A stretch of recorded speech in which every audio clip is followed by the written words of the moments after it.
Buenas tardes. Continuando nuestro tema número 2.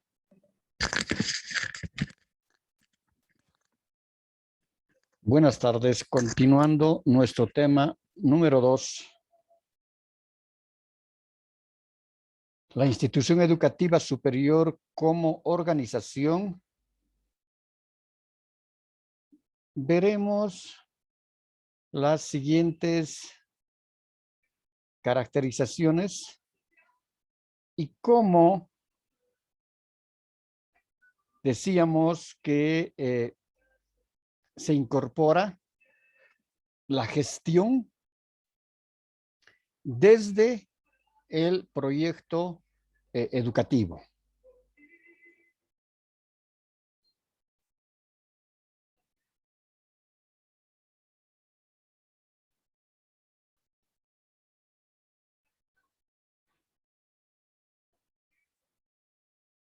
Decíamos que los procesos de gestión fundamentalmente son aquellos que van a direccionar el cómo vamos a realizar las actividades en los diferentes componentes o subsistemas de la institución educativa. Entonces,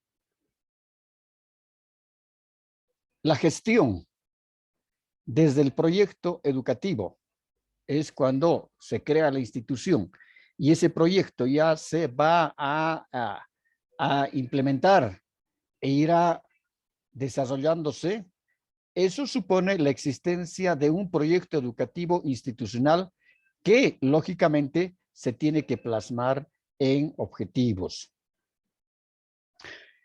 Estos objetivos tienen que ser fundamentalmente alcanzables, ¿no? Es decir, que se tienen que lograr llegar a ellos, pues que decíamos, los objetivos tienen que ser alcanzables y además estos objetivos también tienen que ser medibles desde el punto de vista de establecer, ¿no?, cuánto de ello hemos logrado desarrollar. Es decir, si estos objetivos se han cumplido y en qué medida se han cumplido.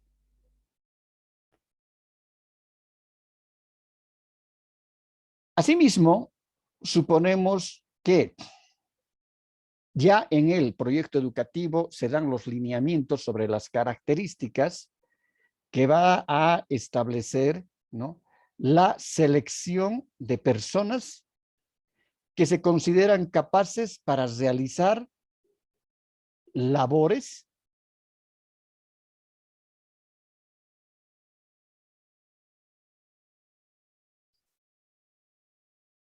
y tareas. Y no debemos olvidar que estas labores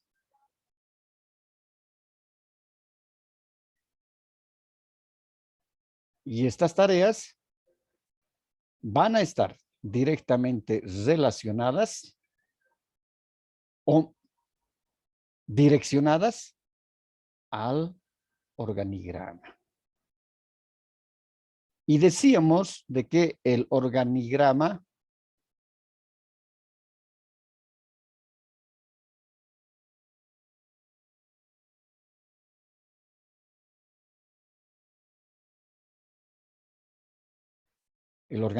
nos va a establecer la cadena de mando, las jerarquías y las subordinaciones. Luego, decimos que se supone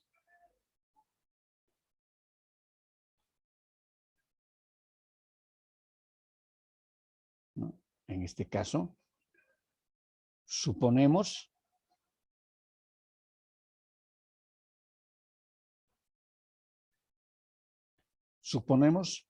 que existe una programación y ejecución de actividades. Esa programación va a estar determinada en, esto voy a bajar acá,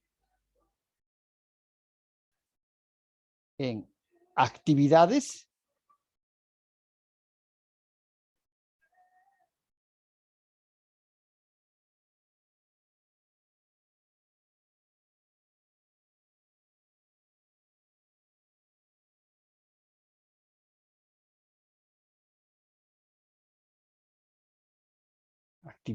y tiempos.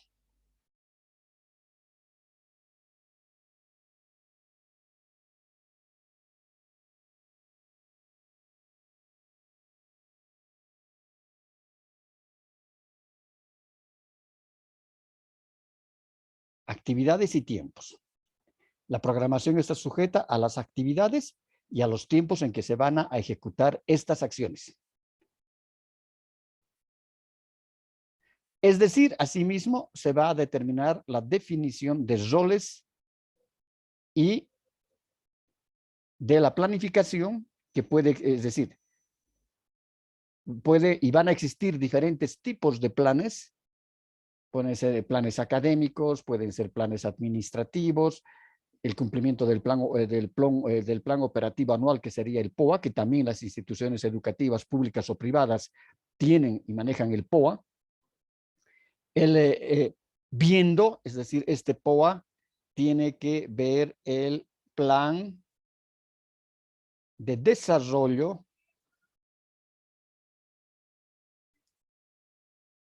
institucional, el PDI, Plan de Desarrollo Institucional, ¿no? Además, la gestión desde el punto de vista del proyecto, es decir, el proyecto va a ser nuestro norte, ¿no?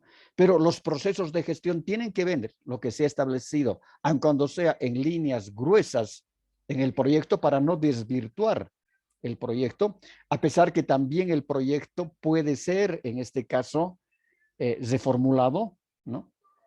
Entonces, va a significar de que va a haber un conjunto de normas. Hemos dicho que una institución educativa es una institución que tiene un número muy grande de normas que regulan el desarrollo de las actividades para los involucrados en ella. Es decir, hay normas de la propia institución que docentes, estudiantes, administrativos, etcétera, tienen que acatar. Es un acuerdo implícito, ¿ya?, que asumen, es un acuerdo de voluntades y que están sujetas a su estricto cumplimiento. Ahora, decíamos que este conjunto de normas están directamente relacionadas con esas supranormas, que en este caso serían y subordinadas a la ley Avelino Zignani, a la ley de la educación, y además a la Constitución Política del Estado, como la ley madre. Este conjunto de normas también van a tener sus procedimientos y disposiciones que facilitan la interacción de los actores. Cuando existen las normas, eso significa de que no podemos salir del margen de estas normas. La norma se cumple. La norma no se discute. Entonces, esas normas internas, lógicamente, que van a servir para determinar procedimientos y disposiciones que van a facilitar la interacción de los actores. En los actores tenemos a los estudiantes, a los docentes, a los administrativos, es decir, todo el estamento. La posibilidad de contar con recursos administrativos Y estos recursos hay que administrarlos. Estos recursos pueden ser humanos. Hay que administrar los recursos humanos. Pueden ser recursos económicos, sean de una institución educativa superior pública, en este caso que está subvencionada por el Estado, o puede ser una institución pública que se autofinancia. Pero en este caso hay recursos que hay que administrarlos. Y para poder administrar esos recursos, lógicamente que también habrá un plan económico-financiero para ver cuánto de dinero ingresa. Ahora, estos ingresos pueden ser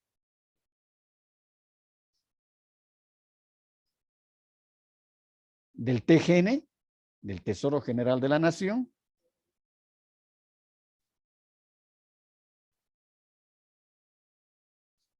del TGN, o estos ingresos serán propios de la institución que los van a generar porque son instituciones privadas. Aquí hay un errorcito, vamos a borrar. A ver. Estos son recursos propios. Recursos propios que lógicamente están en base a los ingresos por matrículas y mensualidades de los estudiantes. Independientemente que tanto para las universidades públicas, habíamos dicho que también ellas generan sus propios recursos, ¿no? Pueden generar como recursos propios, y también pueden haber dineros de financiación de la comunidad internacional, especialmente para proyectos, ¿no? Y lo mismo en este caso para las instituciones privadas, pueden también tener recursos de la cooperación internacional, donaciones, etcétera. Pero hay que administrarlos. Recursos económicos, recursos materiales, recursos humanos, entonces se requiere necesariamente de tenerlos que administrar. Otro elemento que es fundamental es la gestión educativa como participación comunitaria. Y decíamos, no tenemos nosotros que acostumbrarnos a, cuando utilizamos el término de comunidad, no nos estamos refiriendo solamente a las comunidades que son aquellas personas que habitan ciertas poblaciones rurales. No, decíamos, la comunidad es el agrupamiento de personas que persiguen un fin en común. Por ejemplo, la Comunidad Económica Europea, la Comunidad Científica de Cardiología. Entonces, en este caso vamos a ver de que la comunidad como participación comunitaria, la educación como participación comunitaria. Eso establece que la gestión educativa tenga que ser intra e intercultural. Y decimos que la gestión educativa es la participación con idoneidad de la comunidad en la planificación. Es decir, que todas las acciones y las actividades que se van a llevar adelante tienen que estar planificadas. Y repetimos lo que dijimos a un principio. ¿Qué entendemos por planificación? Planificar es organizar el futuro para alcanzar objetivos. En este caso, decimos la gestión educativa es la participación con identidad de la comunidad en la planificación, en la ejecución y la evaluación de programas curriculares. Es decir, en este caso, esa interculturalidad también nosotros la podemos ver desde el ámbito de esas características propias, culturales, que tienen un contexto determinado. Y lógicamente que este precepto está mirando la ley Labellino Signani, ¿no? Que establece que la gestión educativa es la participación con identidad de la comunidad en la planificación, ejecución y evaluación de programas curriculares, respetando la lengua materna, los saberes ancestrales en la comunidad, acorde al ciclo agrícola y festivo, porque en eso se expresa la gestión del territorio que hace el Consejo Regional de Educación de nuestro pueblo.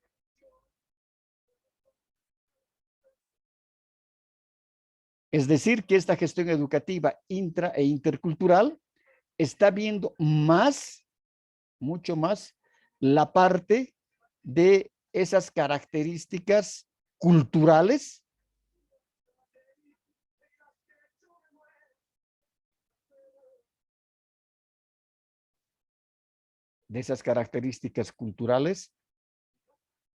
que tiene el contexto.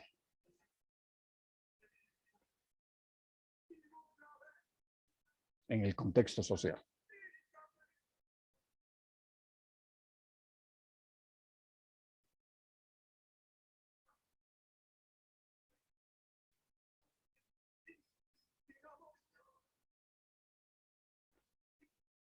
Bien, ahora vamos a ver el desarrollo de la educación en Bolivia.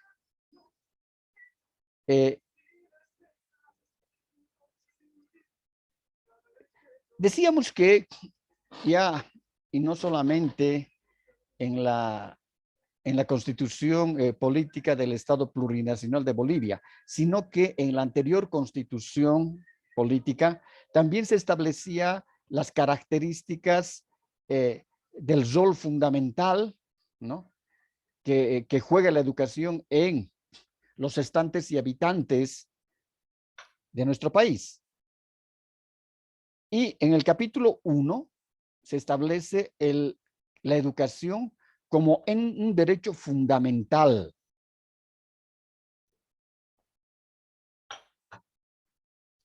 Es decir, que toda persona tiene derecho a recibir educación.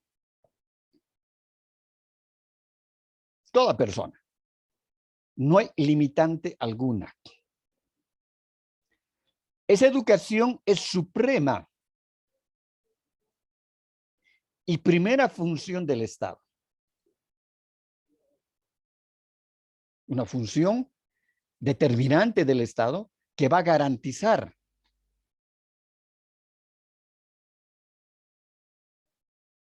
de que la educación sea un medio accesible para todos. Es decir, todos tienen derecho a la educación.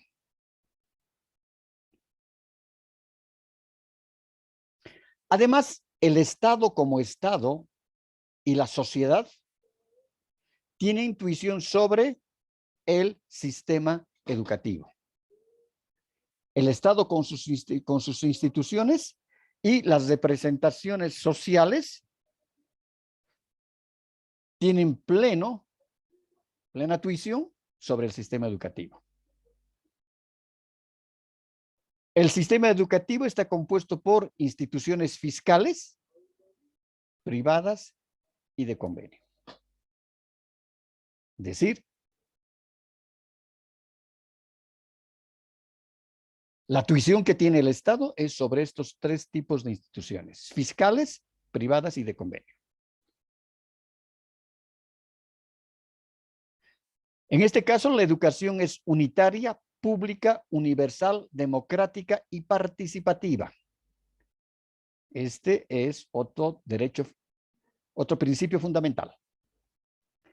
Según Labellino Signani, es intercultural y plurilingüe en todo el sistema educativo. Lo que veíamos hace rato, ¿no? Se fundamenta en una educación abierta. Es decir, que a ella tienen acceso todas las personas. Lógicamente que respetando, ¿no?, la normativa y los reglamentos que sustentan los procesos en la institución educativa y lógicamente que también en la ley de educación Abelino Signani y las leyes complementarias, ¿no?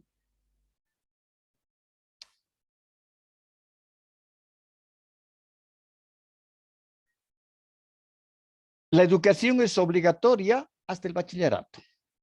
Es decir, aquí hay una obligatoriedad de tener que cursar la educación hasta el bachillerato, porque antes, con la anterior constitución, solamente se tenía la obligatoriedad hasta la educación primaria. Hoy no. Se tiene hasta el bachillerato. Y otro de los postulados fundamentales que lo habíamos visto la primera semana es que la educación fiscal es gratuita. Este es un principio fundamental en todos sus niveles hasta el superior. Es decir, la educación, la del pre-kinder, lo que sería el parvulario, educación primaria, educación secundaria y educación universitaria, es gratuita. Totalmente gratuita. Independientemente de que puedan haber instituciones privadas que hay que pagarlas. Pero justamente este carácter de gratuidad que tiene la educación, cualquiera puede ingresar a la universidad, porque es gratuita, pero lógicamente respetando siempre la normativa interna de las instituciones educativas. Si hay que dar exámenes de grado, si hay que dar cursos propedéuticos, es decir, cualquiera que fuese la modalidad de ingreso, pero es gratis. ¿Es obligatoria? Es decir, la educación hasta el bachillerato es obligatoria. Ya, y la educación en los niveles hasta el superior, todos los niveles son gratuitos y será voluntaria en la educación superior.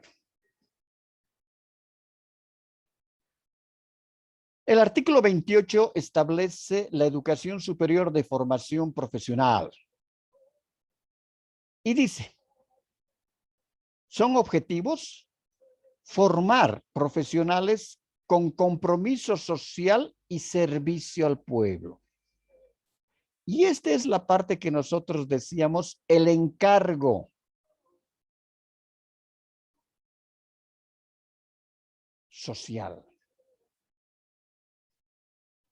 Es decir, sea una institución pública o sea una institución privada, ¿no?, hay un compromiso social.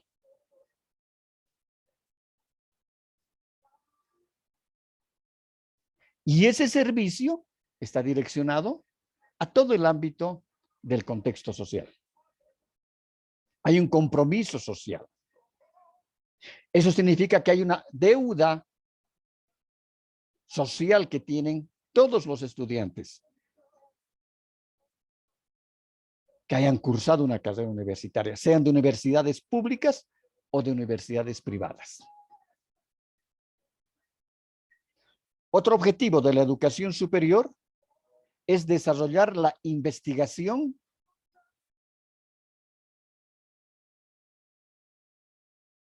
la ciencia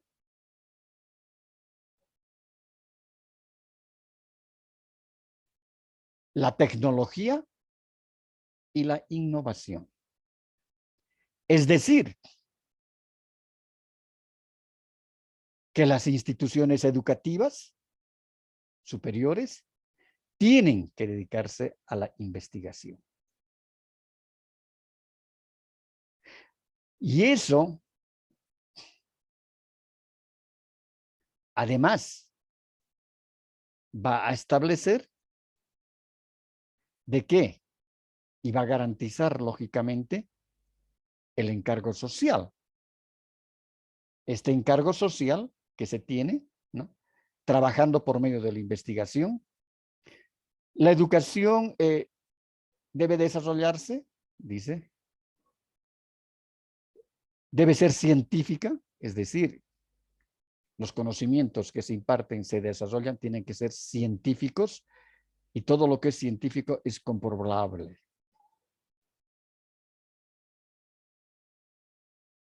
Científica, ¿no? Es tecnológica.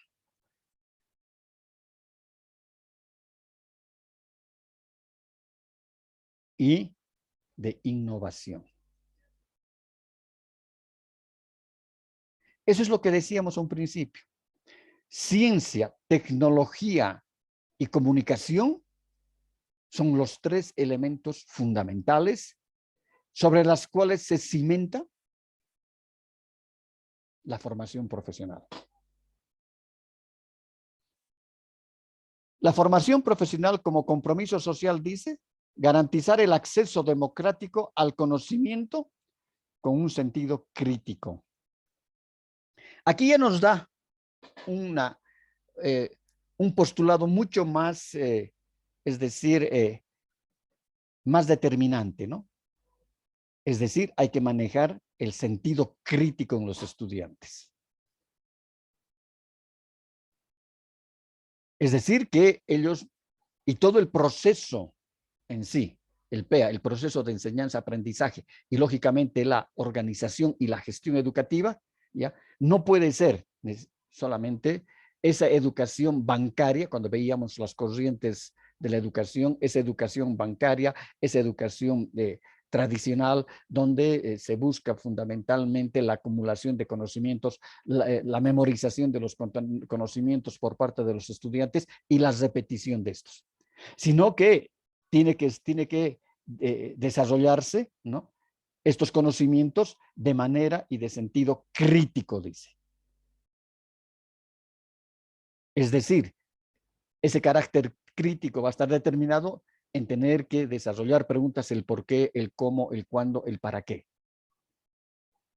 el dónde. Entonces, hacer de que el proceso de enseñanza-aprendizaje sea crítico. Y que tiene que tener un sentido democrático, es decir, en ese sentido, la participación de todos, ¿no? De todos y de todas, de tal manera en que todos puedan tener acceso, desarrollo, conocimientos, ¿no? Que sean escuchados, todo criterio va a ser escuchado, todo criterio va a ser respetado y todo criterio tendrá que tener luego una base científica. La formación de estos profesionales con compromiso social van a permitir garantizar programas de formación profesional acordes a las demandas. Es decir, que los programas, en este caso los diseños curriculares de las carreras, tienen que mirar el contexto.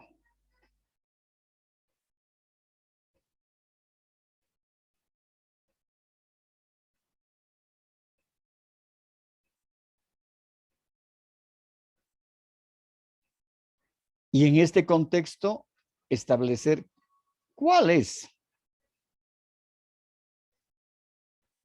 esa demanda de profesionales. Es decir, que tenemos que tener un conocimiento amplio del mercado laboral. Cuando veíamos el desarrollo de la investigación, de la tecnología y la innovación, es recuperar y desarrollar los saberes locales y también los saberes universales. Es decir, independientemente de trabajar la investigación, la ciencia, la tecnología y la innovación, tampoco dice de que se deben olvidar de esos saberes locales, de esas características locales y universales, ¿no? Es por eso, si aquí ponemos un ejemplo, que creo que en muchos diseños curriculares en la carrera de Ciencias de la Salud se ha incorporado la asignatura de medicina tradicional. Y eso responde a una pregunta, ¿no? Hay un estudio que se realizó, ahora ya no me acuerdo cuál es la universidad que realizó ese estudio, que establece que en el área rural, ¿no?, muchos de los habitantes, teniendo una posta sanitaria, prefieren consultar a los médicos tradicionales que recurrir a la medicina científica con médicos. Entonces, se tiene que compatibilizar, ¿no?, esos saberes locales con esos saberes científicos. Y, lógicamente, en este caso, los médicos que presten servicios en el área rural, lógicamente que tienen que conocer esas características y esos saberes locales para poder compatibilizar con la medicina científica.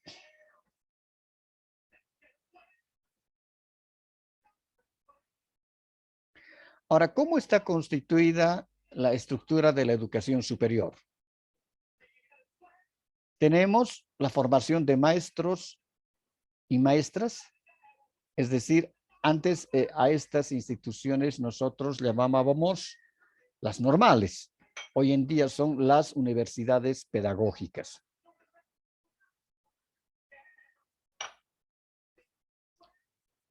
Luego tenemos la formación universitaria, todo lo que son universidades. Tenemos la formación técnica y tecnológica, en este caso, los institutos tecnológicos, donde van a ofertar carreras técnicas, los técnicos superiores, y la formación artística, que esta es una nueva modalidad que se incorpora en la normativa. Y es por eso que hay varias universidades autónomas dentro del sistema de la CV que están ofreciendo, por ejemplo, la licenciatura en ciencias, la licenciatura en música, ¿no?, como parte de la formación artística.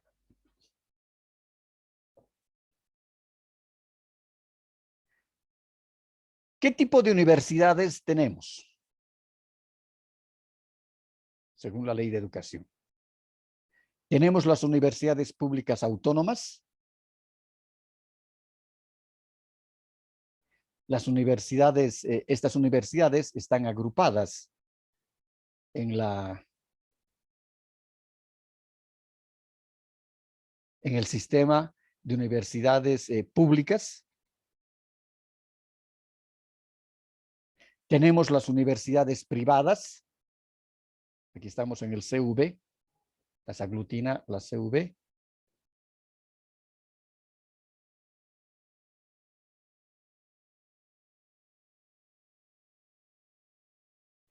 Tenemos las universidades privadas.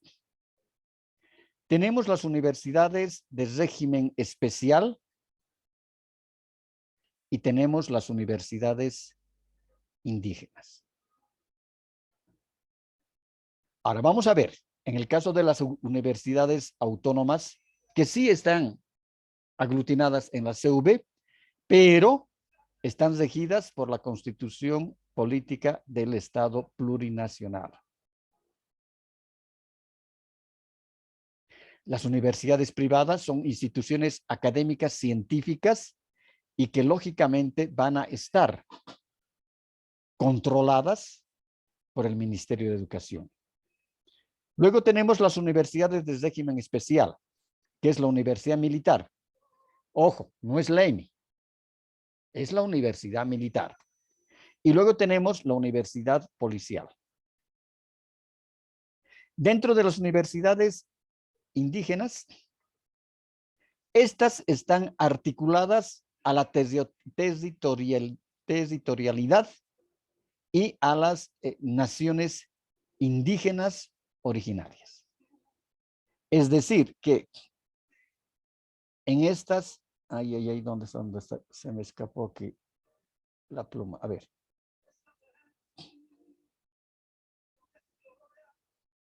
Aquí tenemos estas universidades indigenistas. Una decíamos, la tenemos en el área andina. La otra tenemos en los valles, está en el Chapare, si no me equivoco. La otra está en el altiplano. Y la otra está en el Chaco. En este momento hay 3 universidades indigenistas y inclusive que yo he tenido mayor contacto con la Universidad del Chaco, ya hace alrededor de unos 5 años debe ser, que ya tiene, porque estaban alquilando infraestructuras, etcétera. Ahora ya tienen su propio campus, inclusive tienen una parte del internado donde tienen las habitaciones para los estudiantes, tienen el comedor y en estos últimos años también estaban equipando los laboratorios. Y principalmente las carreras están direccionadas hacia ese carácter de territorialidad, ¿no? Si estamos en tierras bajas, entonces la carrera de ingeniería forestal, la carrera de ingeniería agrícola, la carrera de ingeniería ambiental, pero han ido progresando, aumentando diferentes otras carreras de acuerdo también a las necesidades. Ahora, esos profesionales no solamente, el objetivo era que trabajen en sus comunidades, en su territorialidad, pero también hemos visto de que estos nuevos profesionales se están desempeñando en la profesión en todo el ámbito nacional. Lógicamente que en los diseños curriculares de estas universidades indígenas sí se tiene la obligatoriedad de incorporar la lengua materna. Será el aymara, será el quechua, será el guaraní, dependiendo de cada una de las regiones. Bien. Gracias y esta noche nos veremos.